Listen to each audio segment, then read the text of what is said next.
जो घट सुमिरन हरि का सुमिरै, जो घट अंतर हरि सुमिरै।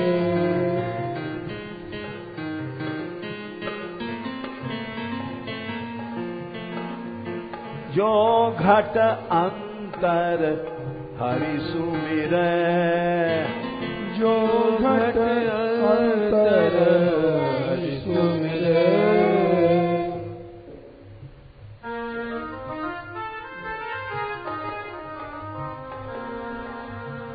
भगवान का स्मरण, भगवान की शरणागति सारे संसार के किसी भी प्राणी को काल या महाकाल से बचाती है।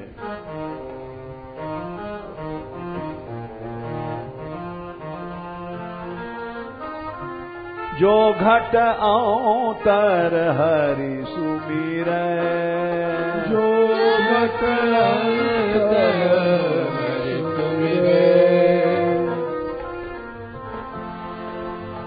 ताको काल,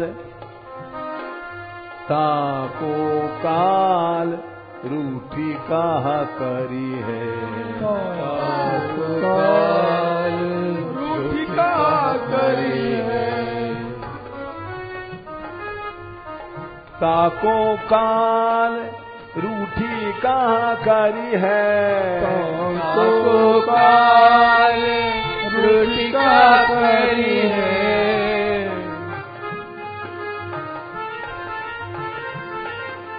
जो चित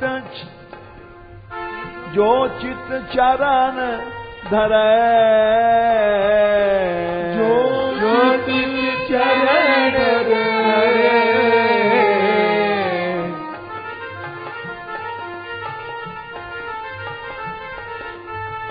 जो चित चरण धरै,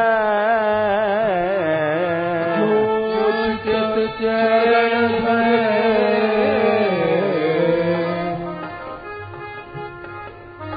जो घट अंतर हरि सुमिरै, जो घट अंतर हरि सुमिरै।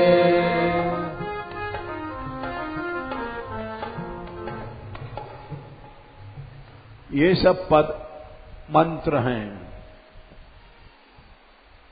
जो स्मरण करता है सच्चे मन से श्री कृष्ण का,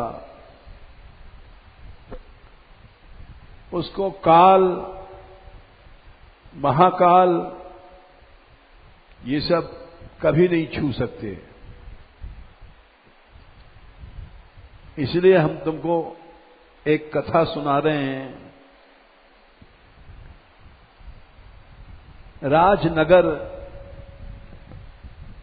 गुजरात में, संभा उसी को शायद राजकोट कहते होंगे, एक वृद्धा थी, बुढ़िया। वो बहुत गरीब थी। इतनी गरीब थी कि ठाकुर जी के भोग के लिए उसके यहां बर्तन भी नहीं थे।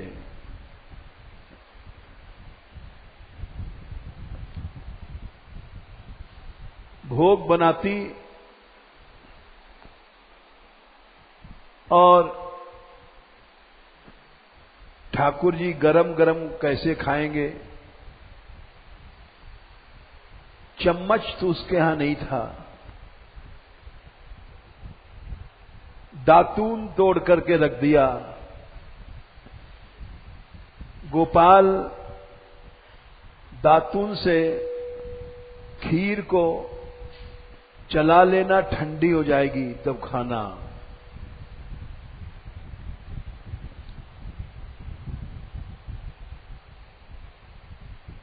उसके यहां वैष्णव लोग गए और गोस्वामी जी भी गए। भक्त थी, बुढ़िया थी, लेकिन अपने हाथ से गो सेवा, ठाकुर सेवा सब करती थी। सेवा तो वही है जो अपने हाथ से की जाए। जैसे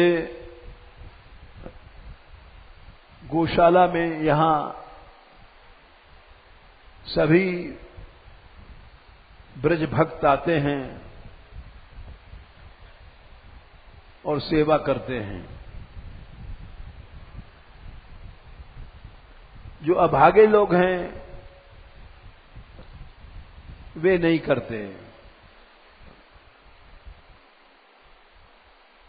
गो सेवा तो गोपाल जी ने किया। एक गोमय लीला है, रासधारी लोग दिखाते हैं। महापुरुषों के पद के आधार पर श्री कृष्ण एक गोपी के पास से निकले। उसने कहा, ओ नंद के गोपाल, ये हमारी हेल ऊंचा जा।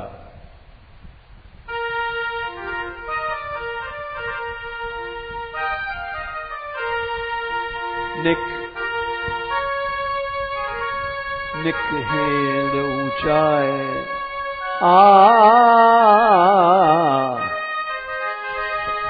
निक हेल ऊंचाए जा रे छोरा नंद जू के। निक हेल ऊंचाए जा रे छोरा नंद जू के। नंद जू के लाला नंद जू के। नंद जू के लाला नंद जू के। निक हेल ऊंचाए जा रे लाला नंद जू के। निक हेल ऊंचाए जा रे लाला नंद जू के।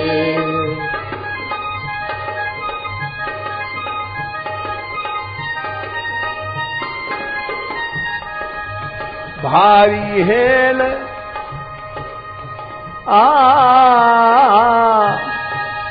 भारी हेल गोबर को भारो। भारी हेल को जबड़ो भारो।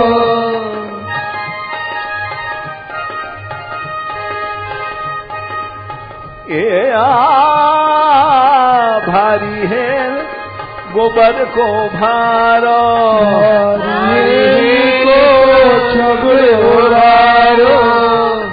बोझ को भारो। बोझ को भारो। दोनों हाथ लगाए जा रे लाला नंद जू के। दोनों हाथ लगाए जा रे लाला नंद जू के। दोनों हाथ लगाए जा रे लाला नंद जू के। दोनों हाथ लगाए जा रे लाला नंद जू के। निक हेल ऊंचाए जा रे छोरा नंद जू के। निक हेल ऊंचाए जा रे छोरा नंद जू के।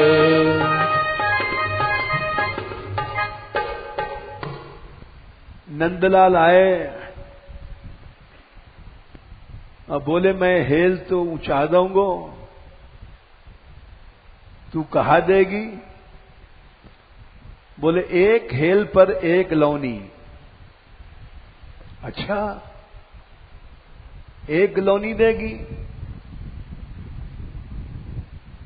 तो चल, जितनी हेल ऊंचाऊंगो उतनी लोनी लहू लूंगो। ठीक है।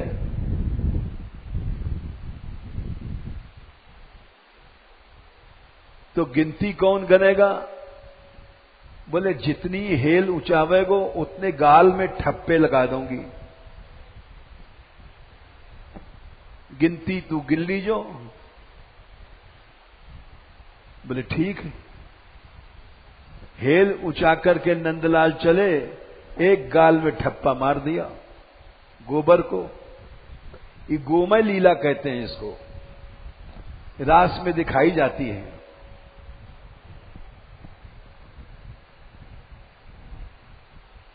कई हेल ऊंचाई उन्होंने, क्योंकि माखन का लोभ था। थोड़ी देर में जब 5-7 हेल हो गई तो नंदलाल ने बेईमानी किया, 5 की जगह 2-4 ठप्पा और लगा लिए।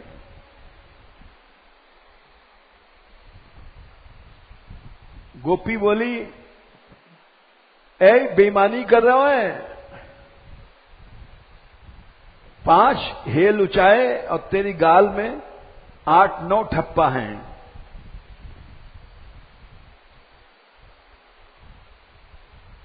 ईमानदारी से चल, नहीं एक भी लौनी नहीं दूंगी। कहकर के उन्होंने सब ठप्पा मिटा दिए। फिर श्याम सुंदर ने कहा, अच्छा भाई 5 ही है, 5 ही दे दीजो। सीधे हो गए। तो गोमय लीला कहें कि श्री कृष्ण दासों के दास बन जाएं, भगवान ही दास बन जाए। काल महाकाल की क्या चलाई। ये तो हमने ब्रज की बात सुनाई। ये लीला ब्रज भूमि भई। गोपी ने ठप्पा लगाए, श्याम ने बेईमानी करी। गोपी होशियार ही और उसने ईमानदारी सिखा दिया। लेकिन वो जो राजनगर वाली थी वो बड़ी सीधी ठाकुर जी की सेविका थी।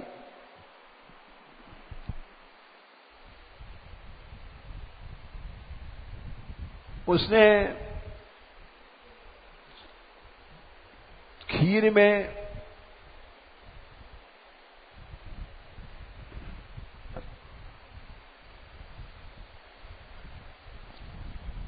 लकड़ी की दातौन रखी है। सो बहुत से वैष्णव ने सोचा कि ये भोग रखने की परंपरा है। गोसाई जी के साथ गए थे। गोसाई जी ने समर्थन किया। लकड़ी की दातौन देख करके खुश हो गए। कैसी भोली है, चम्मच नहीं है, इसका प्रेम देखो। ठाकुर जी गरम खीर कैसे खाएंगे। बड़ी प्रशंसा करी। तेरी सेवा ठाकुर जी स्वीकार करें। और वैष्णव देखने वाले थे, नकलची थे, वो भी दौड़ करके आए, अपने अपने घरों में दातून तोड़ तोड़ के रखने लग गए। जबकि उनके यहां चम्मच थे। गोसाई जी ने कहा, देखो नकल नहीं करना चाहिए। उसकी तो निष्किंचनता, गरीबी थी। सेवा वस्तु की नहीं है, सेवा पैसे की नहीं है, सेवा भाव की है।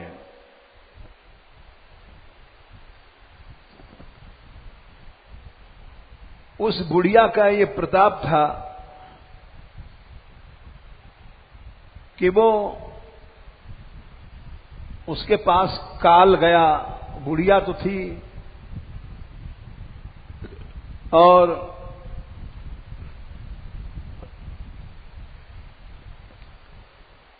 काल ने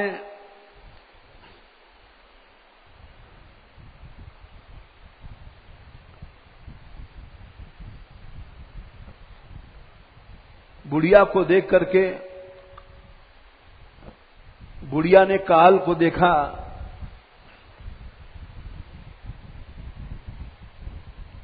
और फिर वो समझ गई कि काल हमको बुलाने आया है।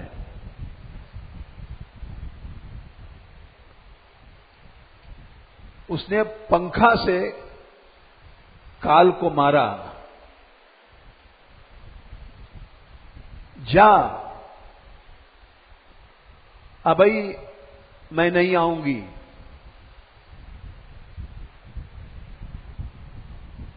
काल लौट गया। ये सब सच्चे भक्तों की कथाएं हैं। ये वार्ता जितनी है सब सही है। और काल जब लौट गया तो यमराज ने पूछा कि तुम लोग गए थे उस बुढ़िया को लेने, क्यों नहीं लाए?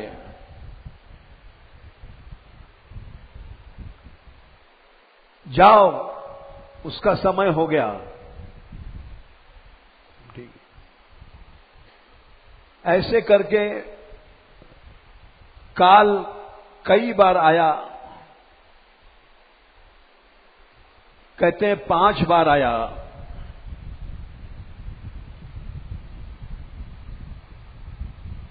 और 5 बार बुढ़िया ने लौटा दिया। इसीलिए सूरदास जी ने इस पद में गाया है, इन्हीं की संप्रदाय की थी बुढ़िए। ताको काल रूठी कहा करी है, ताको काल रूठी कहा करी है।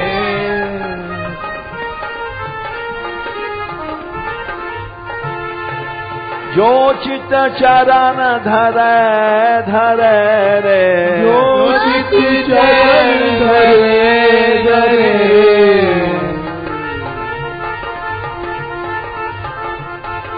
जो घट अंतर हरि सुमिरै, जो घट अंतर हरि सुमिरै। 5 नहीं 8 बार काल को उसने पंखा से मारा और काल लौट गया। यमराज ने कहा, यमराज को ही काल का रूप माना गया है। रावण ने यमराज को जीता था तो गोसाई जी ने लिखा था कि काल को जीता जिसने, उस रावण को भी समय ने पटक दिया। यमराज ने कहा, ये बात भागवत में भी आती है कि काल का शासन भक्तों पर नहीं चलता है। प्रमाण में देखना हो देख लो। यमराज ने 6वें स्कंद में 3रे अध्याय में कहा गया है,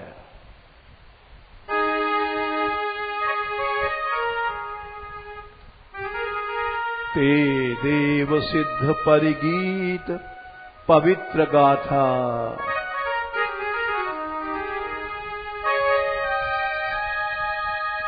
ते देव सिद्ध परिगीत पवित्र गाथा ये साधव समदृशो भगवत प्रपन्ना तान्नोपसीदत हरेर्गदयाभिगुप्तान् नैषां वयम न च वयः प्रभवाम दंडे।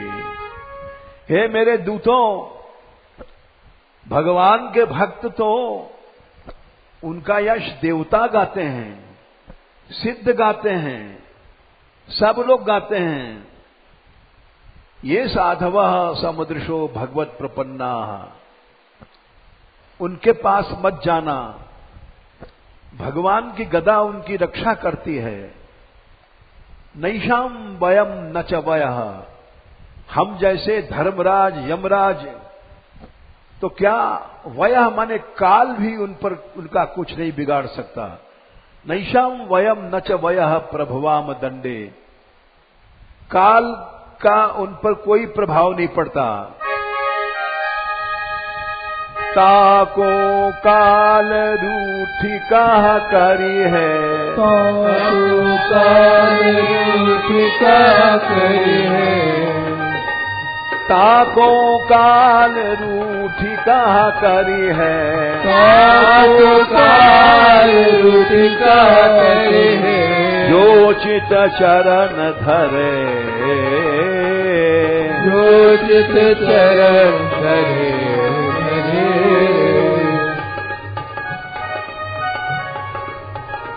जाको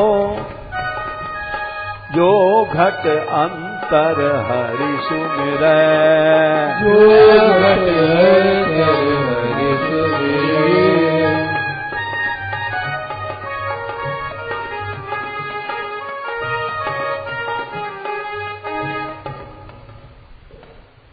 अनेक उदाहरण दिए हैं।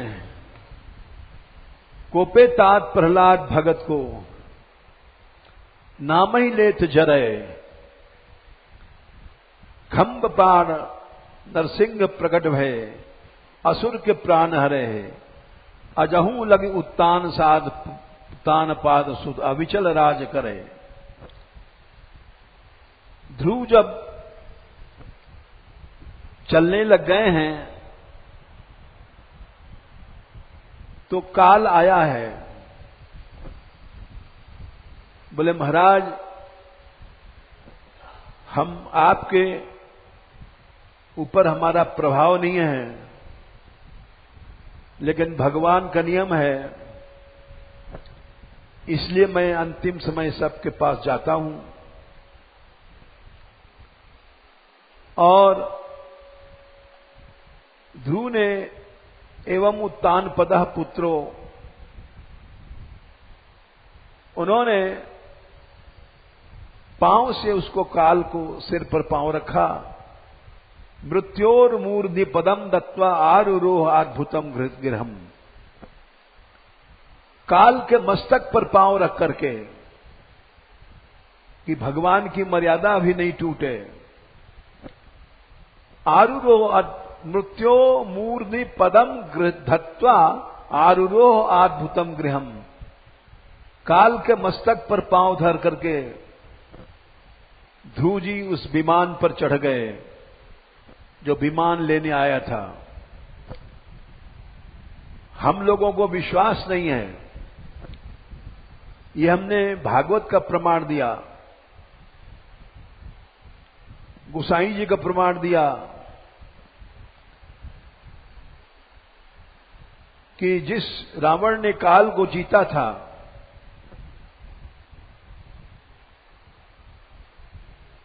उस रावण को विभीषण का अपराध खा गया। गोसाई जी ने लिखा है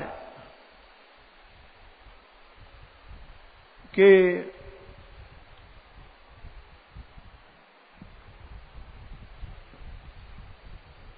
जीत्यो काल जम, काल और जम को जिस रावण ने जीता था,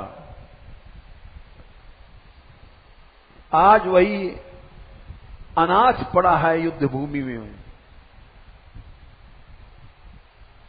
भगवान के भक्त का द्रोह खा गया। भक्त से द्रोह नहीं करना चाहिए।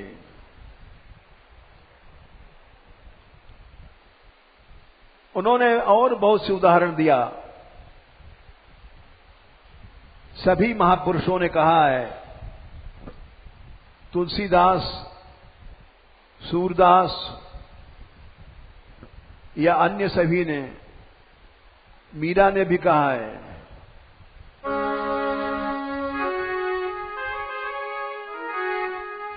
बरजी मैं काहू की नाही रहूं, बरजी मैं काहू की नाही रहूं।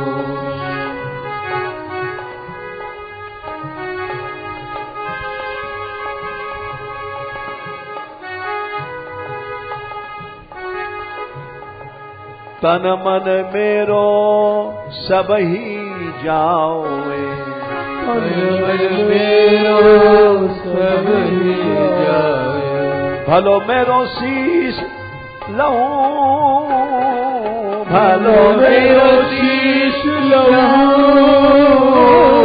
बरजी मैं काहू की नाही रहूं, बरजी मैं काहू की नाही रहूं।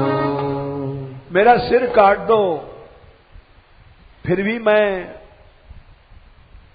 नृत्य करना भगवान के सामने नहीं छोड़ सकती। काल से नहीं डरती हूं। भगवान ने भी कहा है, क्षिप्रम भवति धर्मात्मा शाश्वत शांतिम निगच्छति। अध्याय 9 श्लोक संख्या 31।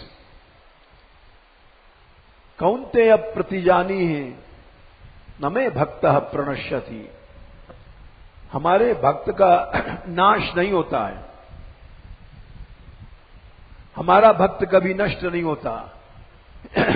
काल की कुछ नहीं चलती है।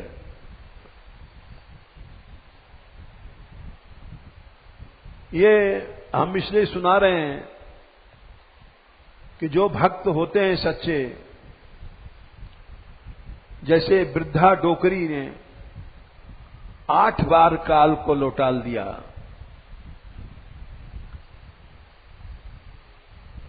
ऐसे भक्तों पर काल का कोई कोप नहीं चलता। श्रीमद् भागवत में भी कथा आती है मार्कंडेय जी की। काल को जीता उन्होंने, प्रलय देखा, मरे नहीं। तो श्रीमद् भागवत में भी आया है, रामायण में भी आया है, काकभुषुंडी जी जहां रहते हैं, जाने कितनी बार सृष्टि प्रलय हुई, उनका नाश नहीं हुआ। तो भैयाओ, काल को जीतने के रास्ता पर हम लोग चल रहे हैं। अगर चल रहे हैं तो भगवान की सच्ची शरणागति निश्चित रूप से काल के ऊपर विजय दिलाती है। काल हो, महाकाल हो, ये हमने तुमको प्रमाण दिया भागवत से, गीता से, उपनिषदों से। नचिकेता ने कहा था, हे यमराज, धर्मराज, तुम स्वर्ग के सुखों का प्रलोभन हमको क्यों देते हो? शोभावा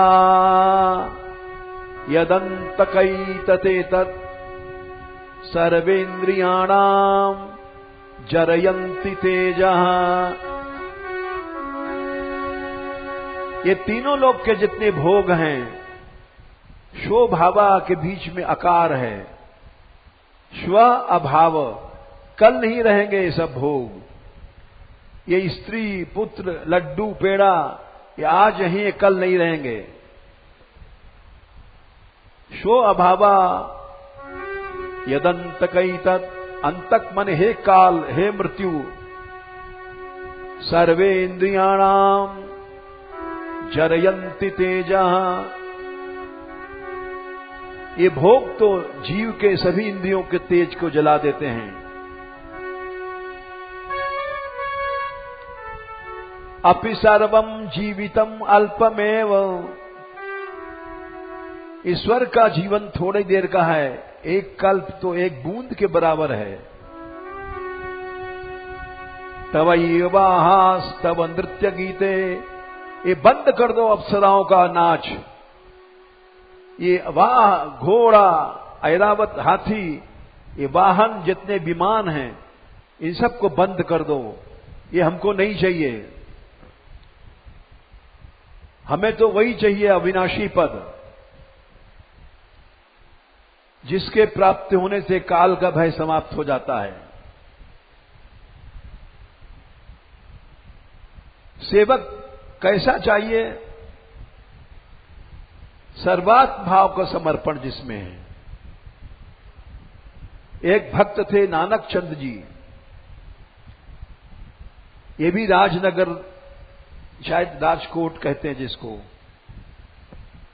वहां रहते थे। और ऐसे भक्त थे,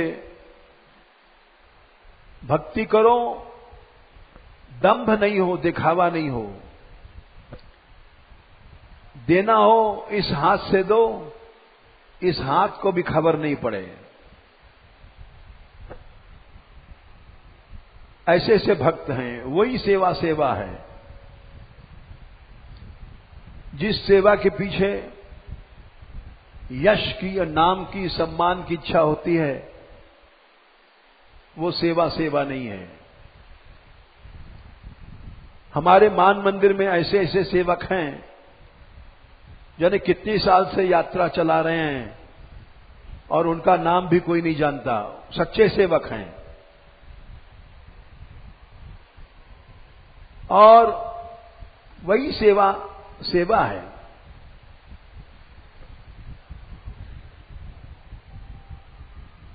गोकुलनाथ जी का विवाह आया गोसाई जी के साथ बड़े लालों में। ये सब भगवान अंश थे। लोगों ने आशा किया कि नानक चंद जी बहुत भेंट करेंगे। नानक चंद जी बड़े सेवक थे, अच्छे। जितने वैष्णव गए उनके घर रुक के जाते थे। हर वैष्णव को 5 रुपए दिया कि भेंट कर देना। ऐसे 1000 वैष्णव गए और हर वैष्णव को 5-5 रुपए, 50,000 रुपए हो गए। और अंत में 1,000 रुपया अपनी ओर से भेज दिया। लोगों ने बुराई किया कि बड़ा लोभी है, इतना बड़ा पैसा वाला होकर के गुरु के 1,000 रुपए दिया। कुछ निंदकों ने शिकायत किया कि नानक चंद की आप तारीफ करते थे। नानक चंद तो बड़ा लोभी है। गोसाई जी बोले लोभी नहीं है। बोले क्यों? करोड़पति होकर के 1,000 रुपए भेजा। बोले 1,000 तो प्रत्यक्ष भेजा तुम लोगों को, लोभी अपनी निंदा कराने के लिए। जितने वैष्णव आए हैं सबसे 5-5 रुपए दिया। 50,000 वो और अनेक सामग्रियां जो उसके नाम से नहीं आई हैं। सच्चा सेवक है। सेवक वही है। पद्म पुराण में लिखा है, नामैकम यस्य वाचि स्मरण पथगतम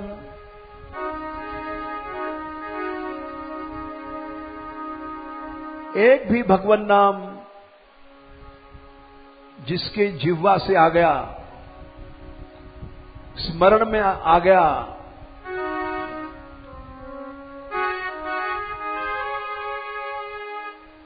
शुद्धम वा शुद्ध वर्णम व्यवहित रहितम तारयत्येव सत्यम।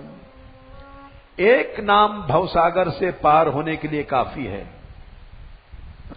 नामैकम यस्य वाचि स्मरण पथगतम श्रोत्र मूलम गतम वा। पद्म पुराण का श्लोक है, चैतन्य चरितामृत में उद्धरण दिया गया है। याद आ जाए या कान में घुस जाए, शुद्धम वा शुद्ध वर्णम व्यवहित रहितम तारयत्येव सत्यम। निश्चय तार देता है, कोई संदेह नहीं है, कोई संदेह नहीं है। लेकिन तच्चे द्रविड़ देह द्रविड़ जनता लोभ पाखंड मध्य, शरीर के मान सम्मान नाम के लिए, द्रविड़ पैसे के लिए, लोभ के लिए, पाखंड दिखावे के लिए, तो वो सेवा पीछे जाकर के कभी फैल देगी, उस सेवा में बट्टा लग जाता है। तच्चे देह द्रविड़ लोभ पाखंड मध्य निक्षिप्तम चेत न फल जनकम शीघ्र में भाव तत्र।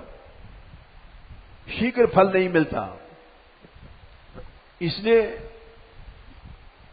किसके पास कैसी भक्ति है इसका निर्णय हम नहीं कर सकते हैं।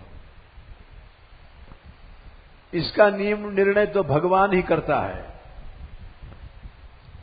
जैसे नानक चिंत जी की भक्ति का निर्णय लोग नहीं कर पाए।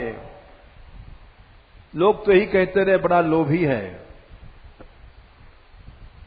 लेकिन उन्होंने कहा कि सच्चा भक्त वही है, उसके नाम को कोई नहीं जानता, कौन सेवा कर रहा है। अटकल पच्चू लोग अंदाज लगाते रहते हैं, वास्तविकता तो भगवान जानता है। इसलिए सेवा किया जाए किसी कामना से नहीं, किसी दिखावे से नहीं, इन सब को छोड़ करके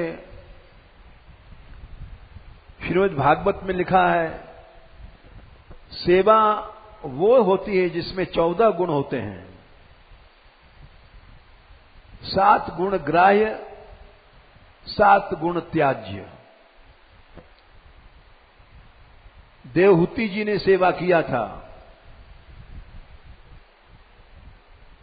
देवहूति जी की सेवा का सारा फल, करदम की तपस्या का सारा फल देवहूति के पास आया। सेवा कैसी होनी चाहिए? विश्रम्भेण, तीसरे स्कंद के 23वें श्लोक में आता है, 23वें अध्याय। विश्रम्भेण आत्मशौचेन गौरवेण दमेन च। पूर्ण विश्वास के साथ, गौरव के साथ कि हमको बर्तन मांजने का मिला। विश्रम्भेण गौरवेण आत्मशौचेन, अंतःकरण की पवित्रता के साथ। विश्रम्भेण आत्मशौचेन गौरवेण दमेन च। और शुश्रूषया सौर्देन वाचा मधुरया च भो। हर समय सेवा के लिए तत्पर, प्रेम, मधुर वाणी, विसृज्य कामम दंभम च लोभम लोभम अघम मदम। दिखावा, लोभ, किसी प्रकार का लोभ, सम्मान का, मान का, शारीरिक सुखों का,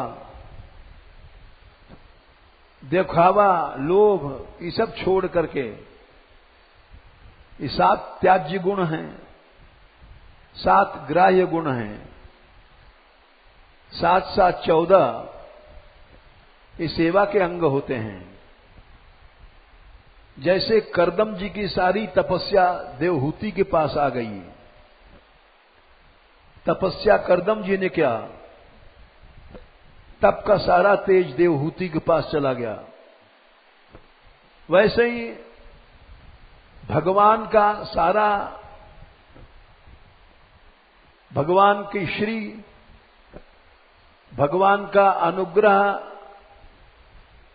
भगवान की संपत्ति सब भक्त के पास आ जाती है। कोई कहे नहीं ऐसा संभव नहीं है, ऐसा संभव है। सालोक्य सारष्टि सामीप्य सारूप्यैकप्य मत्युत दीयमानम न गृहणति बिना मत सेवकम सेवनम जना। 3 स्कंद में 29वें अध्याय में ये प्रमाण है। भगवान की सारष्टि, समृद्धि, सारूप्य, तेज सब भक्त के पास आ जाता है। सेवा करने वाला सदा घाटे में नहीं रहता, फायदे में रहता है। लेकिन क्या करें, हम जैसे लोगों में सेवा का भाव ही नहीं है। सेवा का भाव जिसके अंदर है वो दिखावा नहीं करता, मैं पन लेकर नहीं चलता कि मैं ही सब कुछ हूं, मेरा ही प्रभाव है। हमने देखा है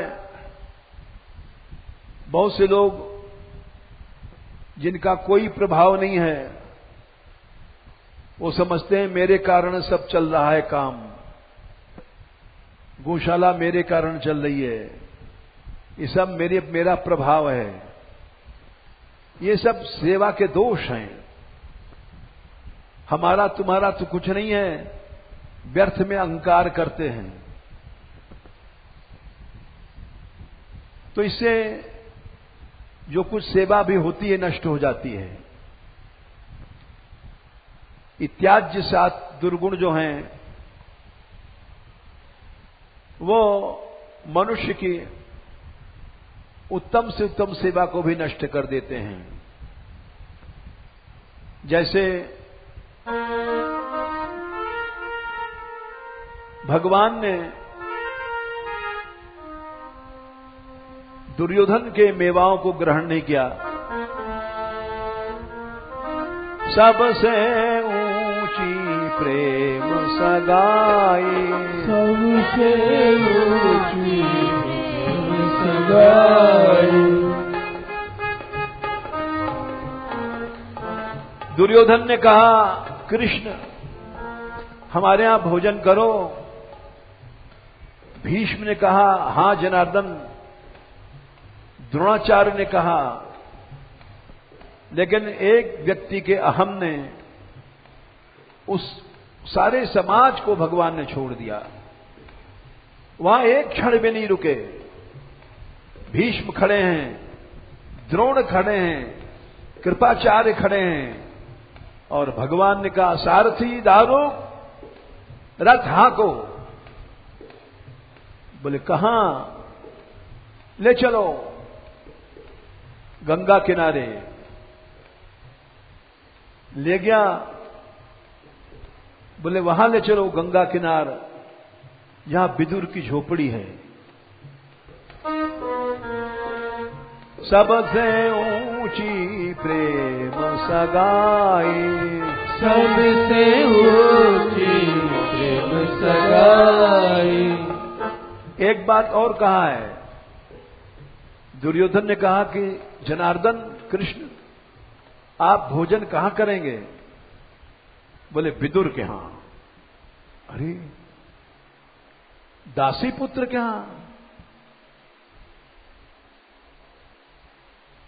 श्री कृष्ण ने उत्तर दिया भोजन वहां किया जाता है जब भूख लगी हो या बहुत प्रेम हो। न मैं भूखा हूं न तुम्हारे अंदर प्रेम है, इसलिए मैं जा रहा हूं, चल पड़े। दुर्योधन को मेवा त्यागो, दुर्योधन को मेवा त्यागो। साग विदुर घर खाई, साग विदुर घर खाई। सबसे ऊंची प्रेम सगाई, सबसे ऊंची प्रेम सगाई। यही बात दंडकारण्य में हुआ। बड़े बड़े ऋषि थे, लाख लाख वर्ष तपस्या कर रहे थे, आशा लगाते थे राम हमारे यहां आएंगे। राम जब दंडकारण्य में गए तो पूछने लगे, शबरी मां की कुटिया कौन सी है?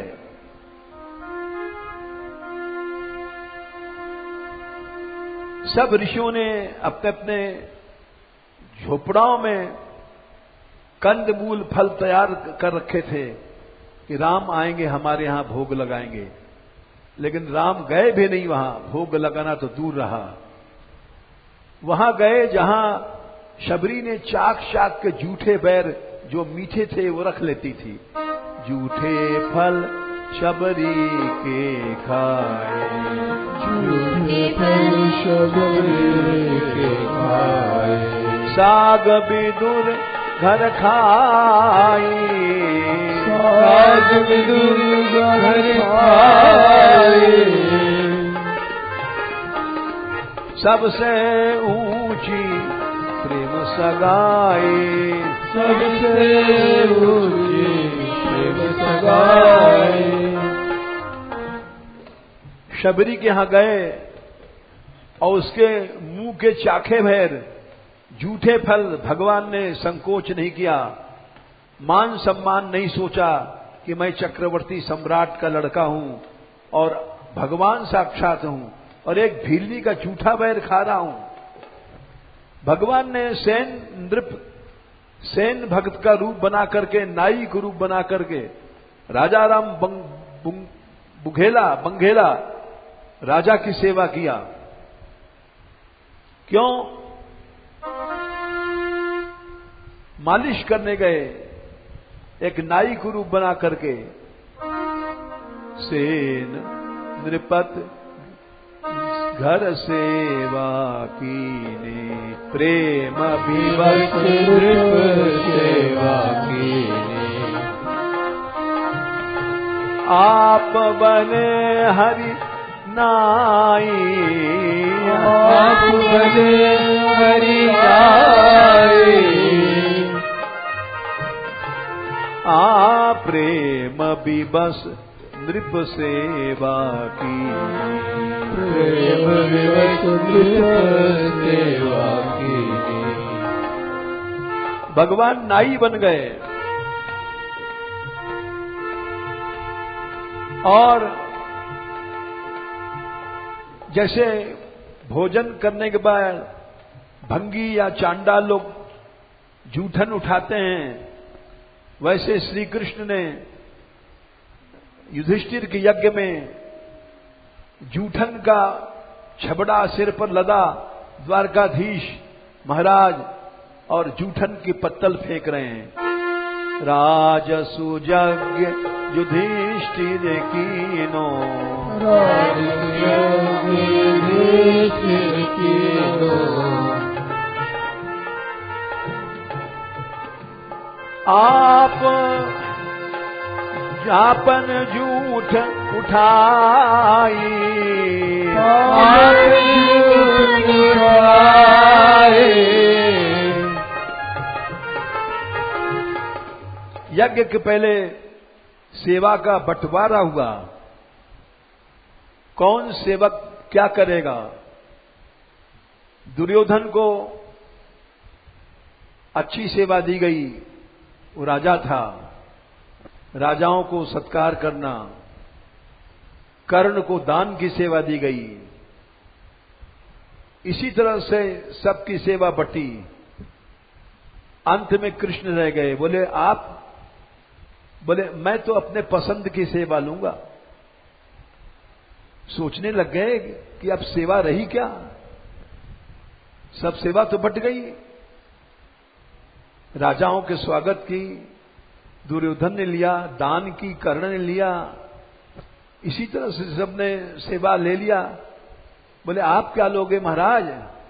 बोले मैं तो लूंगा, जब सब पाओगे तो पत्तलें उठा करके जूठी अपने सिर पर ले जाऊंगी।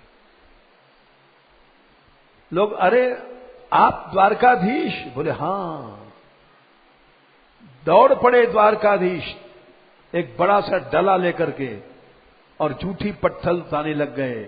बोले ये हैं भगवान प्रेम राजस योग्य युधिष्ठिर कीनो,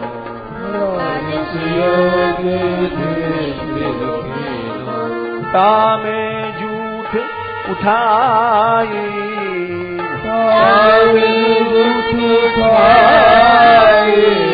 प्रेम विवश पारथ रथ हाँ क्यों, प्रेम विवश पारथ रथ हाँ, भूल गए ठकुराई, भूल गए ठकुराई। किसी ने पूछा कृष्ण कहां मिलेंगे? बोले अर्जुन के रथ पर सारथी नौकर बन करके चले जाओ, वहां मिलेंगे। अर्जुन ऊपर बैठे हैं, रथी ऊपर बैठता है और सारथी नीचे बैठता है चरणों में। भगवान गौरव के साथ बैठे हैं। सेवक का गुण है विश्रम्भेण आत्म शौचेन गौरवेण दमेन च। भूल गए ठकुराई, भूल गए कि हम भगवान हैं, भूल गए हम द्वारकाधीश हैं, भूल गए हम त्रिलोकीनाथ हैं, भूल गए कि समस्त यादवों के अधिपति हैं हम। बोले इसको कहते हैं सेवक। सेवक को अगर स्मृति रहे कि मैं ये हूं, मैं वो हूं, मेरा मान हुआ, सम्मान हुआ, तो सेवक नहीं है, वो दंभी है, पाखंडी है। जिस व्यक्ति के अंदर अहम होता है वो सेवक नहीं होता। ये भागवत का प्रमाण देख लो। चौथे स्कंद में पृथु जी ने प्रजाओं को उपदेश दिया है। 21वें अध्याय में अनादिकाल से हर जीव अहम में नष्ट हो रहा है। मैं और मोर तोर तय माया, ये अहम केवल सेवा से जाती है, न जप से, न तप से, न साधन से, न योग से, न ज्ञान से, किसी से नहीं जाती है। यत्पाद सेवाभिरुचिस तपस्विनाम। बड़े बड़े तपस्वी, उनकी भी जो बुद्धि का मल है अहम, यत्पाद सेवाभिरुचिस तपस्विनाम अशेष जन्मोपचितम मलम धिया। ये बुद्धि में मल है। जब हम रोटी खाते हैं, भोजन करते हैं, तो इसके 3 अंश निकलते हैं, तामस, राजस, सात्विक। कितना भी बढ़िया खीर है, पूड़ी है, वो सब उसका तामस अंश मल बन जाता है। वो शौच से जाते हो, जंगल बाहर निकाल लेते हो, तामस अंश दूर फेंक देते हो। राजस अंश खून, रस, रक्त बनता है। सात्विक अंश मन बन जाता है, अंतःकरण। उसी तरह से ये तामस अंश बुद्धि में मल बनता है, अहम। ये अहम कैसे जाएगा? ये तपस्या से नहीं जाता। यत्पाद सेवाभिरुचिस्तपस्विनाम् अशेष जन्मोपचितम मलम धियः सद्या क्षिणोति अन्वः मेधस्ति सती यथा पदांगुष्ठ विनिश्रिता सरित। उसी समय सेवा गंगा उस मल को, बुद्धि के मल को नष्ट कर देती है। क्षिणोति, टुकड़े टुकड़े कर देती है। जैसे प्रकाश आया अंधकार दूर हो गया। यथा पदांगुष्ठ विनिश्रिता सरित, जैसे गंगा जी पापों को जलाती है लेकिन वो अहम को नहीं जलाती। सेवा गंगा ही अंतःकरण के मल को दूर करती है। जो सेवा से रहित है या अहम को रख करके सेवा करता है, जैसे दुर्योधन ने भगवान का निमंत्रण किया लेकिन उसमें अहम था, वो भगवान ने सेवा स्वीकार नहीं किया। सेवा भाव के साथ सोचे सेवा करता है। जो दिखावा है उसमें सेवा नहीं है। मैं कर रहा हूं, ये जिसके अंदर भाव है वो सेवक नहीं है। न सेवक है न होगा। लोग तो उसी को सेवक समझते हैं। 10,000 की सेवा किया, बड़ा सेवक साहब। 10,000 सेवा किया, 10 लाख की किया और बड़ा नाम हो गया, 10 करोड़ का और नाम हो गया। लेकिन वो सेवक इनमें एक भी नहीं है। न 10,000 वाला, न 10 लाख वाला, न 10 करोड़ वाला। सेवक तो वही है जैसे विदुर था। निमंत्रण नहीं किया, भगवान पहुंच गए। बिना बुलाए पहुंच गए भगवान। उसको सेवक कहते हैं। सेवक कौन है? यह बड़ा कठिन है जानना। जिसके अंदर मैं नहीं है वो सेवक है। जो मान सम्मान में लगा है वो सेवक न था न होगा। बड़ी खुली हुई बात है। ऐसे लोग सेवक नहीं हो सकते हैं जिनके अंदर मैं है। या दैन्यम, चाहे 10 करोड़ की सेवा कर दें, मिट्टी है। या दैन्यम त्वत्कृपा हेतु न तदस्ति ममाण्वपि, जिसके अंदर दैन्य है वही कृपा का हेतु है, वही सेवक है। विठलनाथ जी ने कहा वो भाव दैन्य हमको दे दो। दैन्य ये ऊपरी दैन्य नहीं है, भीतर का ही मन ऐसा बन जाए, वो सेवक सेवक है। उस सेवा को किया उन्होंने। नानक चंद जी, गोसाइयों जी ने कहा तुम लोग बुराई मत करो, वो लोभी भक्त नहीं है। उसने गुप्त सेवा किया।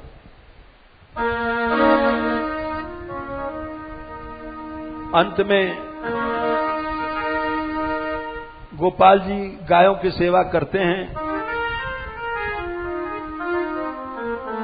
इसीलिए भगवान बने हुए हैं। भगवान ने स्वयं तीसरे स्कंद में और 26वें अध्याय में कहा, भक्तों की सेवा, गायों की सेवा, ये गाय भी तो भक्त हैं, इनकी सेवा से मैं भगवान बना हूं और इनकी सेवा से लक्ष्मी मेरा पीछा नहीं छोड़ती है। मैं नहीं चाहता लक्ष्मी को। यत्सेवया चरण पद्म पवित्र रेणुम, बोले जिन भक्तों की सेवा से हमारे चरण में पवित्रता की शक्ति आई है। यत्सेवया चरण पद्म पवित्र रेणु सद्यः क्षताखिलमलम प्रतिलब्धशीलम, मुझको ऐसा शील स्वभाव मिला है कि न शरीर विरक्तम अपि मां विजहा, 16वां अध्याय है। न शरीर विरक्त माम विरक्तमपि मां विजयाति यस्या। मैं विरक्त हूं, नहीं चाहता लक्ष्मी मेरे पास आवे, लेकिन लक्ष्मी मेरा पीछा नहीं छोड़ती है। बिना चाहे लक्ष्मी आती है। बहुत से लोग चाहते हैं कि हमारा यश फैले, और बिना चाहे यश मिलता है लोगों को। अभी परसों मालूम पड़ा कि किसी एक व्यक्ति के प्रयत्न से गौशाला में 18 बीघे जमीन आई, जो बढ़कर के 25 बीघे हो जाएगी, और उसका नाम भी लोगों को नहीं पता। सेवक वो है, सेवक तुम नहीं हो सकते, सेवक हम नहीं हो सकते। सेवक कौन है भगवान जानता है। हम तुम पाखंडी बन सकते हैं, दंभी बन सकते हैं, सेवक नहीं बन सकते। यस्सेवया चरण पद्म पवित्र रेणु सद्यः क्षताखिलमलम प्रतिलब्धशीलम न श्रीर्विरक्ति माम विजहाति यस्या प्रेक्षालवार्थ इतने नियमान गृणंती। सेवक से ही, सेवा के कारण ही भगवान भगवान बना हुआ है। सेवा के ही कारण मनुष्य को श्री, सेवा के ही कारण सब चीज मिलती है। इसलिए गोपाल जी आ रहे हैं, गायों की सेवा करते हैं। चले बन धेनु चरावत कान, चले बन धेनु चरावत कान।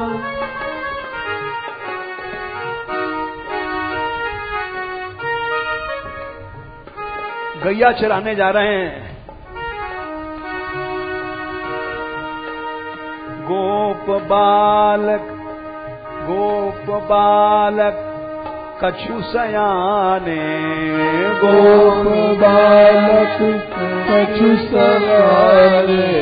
नंद के सुतनान, नंद के सुतनान। छोटे से हैं नंदलाल।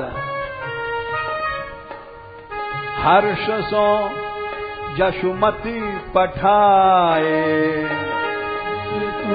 यशुमती पठाए। हर्ष सो यशुमती पठाए, हर्ष को यशुमती पठाए। श्याम मन आनंद, श्याम मन आनंद। गाय गोसुत गोप बालक, गाय गोसुत गोप बालक। ये कृष्ण का परिकर है। गैया आए हैं, ग्वारिया हैं। मध्य श्री नंदनौद, मध्य श्री नंदनौद। चले बन धेनु चरावत कान, चले बन धेनु चरावत कान। सखा कह रहे हैं, अरे नंद के लाला देख, कहीं अकेले मत चले जाइयो, नहीं कोई राक्षस खा जाएगो। यशोदा मैया ने हमको समझाया कि हमारे बल पर भेजो है, तू हमको छोड़ के मत जाइयो, तो कौन बचावेगो। सिखा रहे हैं श्याम सुंदर को। श्याम सुंदर हंसते हैं कि भाई तुमको छोड़ के नहीं जाऊंगो, नहीं तो सच में कोई न कोई खा ही जाएगा। सखा हरि को यह सिखावत, सखा हरि को यह सिखावत।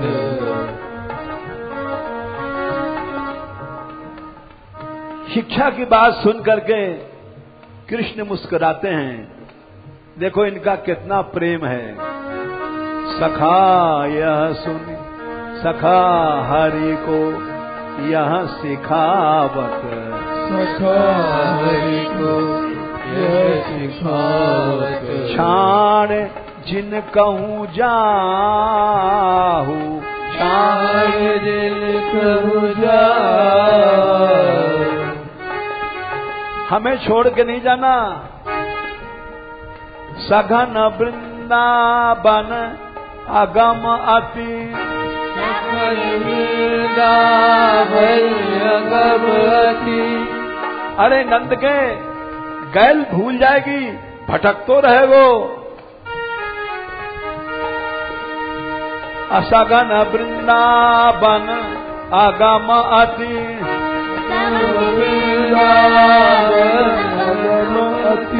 जाए कहूँ भूला हूँ, जाए गल भूला। चले बन धेनु चरावन कान, चले बन धेनु चरावत कान। देखो भगवान ये शिक्षा सुन करके प्रसन्न होते हैं, हंस जाते हैं।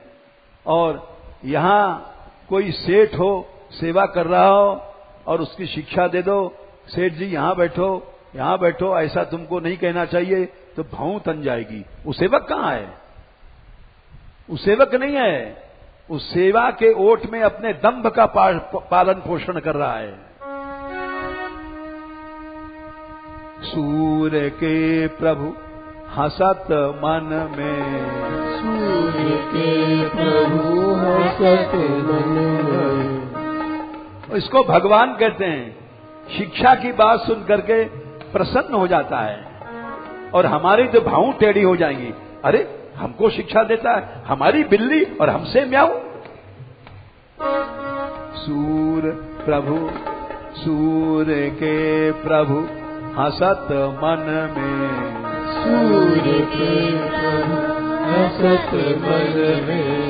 पिता कहेगा हमारा लड़का हमको शिक्षा देता है, साधु कहेगा है साधु से ऐसा बोलता है, जानता नहीं मैं साधु हूं।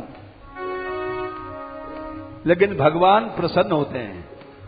सूर्य के प्रभु हसत मन में, सूर्य के प्रभु हसत मन में। सुनत ही यह बात, सुनत ही यह बात। और भगवान बोले धन्य है भाई, तुम्हारी आज्ञा से मैं तुम्हारो संग नहीं छोड़ूंगा। सच में हमें बड़ो डर लगे। मैं कहूँ नहीं संग छाड़ो, मैं कहूँ नहीं संग छाड़ो। मैं तुम्हारा संग नहीं छोड़ूंगा, क्योंकि बनही बहुत डेरात, बनही बहुत डेरात। भैया मोए बहुत डर लगे। देखो ये प्रेमी हैं, इसको भगवान कहते हैं। और हम लोग कहेंगे अरे मैं कहीं डरता हूं, एक यही हूं, मैं कहीं डर सकता हूं, तू क्या समझता है? हमारा अहम खोपड़ी पर चढ़ के नाचता है।